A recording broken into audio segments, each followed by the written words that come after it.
Hello nga po mga kabundok, ngayong araw nga po ay gagawa ko ng sumang balinghoy. Bali magpapatulong nga po pala ako kay mama dito sa pagbabalat at maliligo po muna ako. Na matapos niya na nga po itong balatan ay hinugasan niya na rin po at tinulungan na nga rin po pala ako dito ni Ate Elena. Nakod ko rin yung balinghoy. Pagkatapos ko nga pong maligo ay kumuha na nga rin po pala ako dito ng dahon ng saging. Tinatawanan nga po ako dito ng pamangking ko dahil nga po ay ang taas ng saging. Lumukso-lukso pa nga po ako dyan para lang pumabot yung dahon ng saging at muntik pa nga po akong mayakap sa puno ng saging. Hala, uy, walang ganon.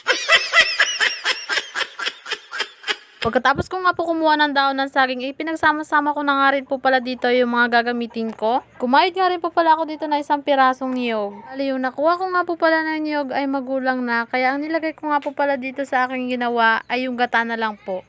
Na matapos ko nga po ipinagsama-sama ang kanyang mga sangkap, ay ibinalot ko na nga rin po ito sa dahon ng saging. Pagkatapos nga po ay sinalang ko na rin po kagad dito. Bali steamer nga po pala dito yung ginamit ko. Nasa sa inyo naman po kung gagamit po kayo ng ibang paglulutuan. Hihintayin ko na nga rin naman po pala itong maluto.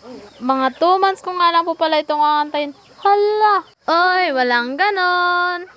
Oh my God! Wow! Bali hanggang dito na nga lang rin naman po. Maraming salamat!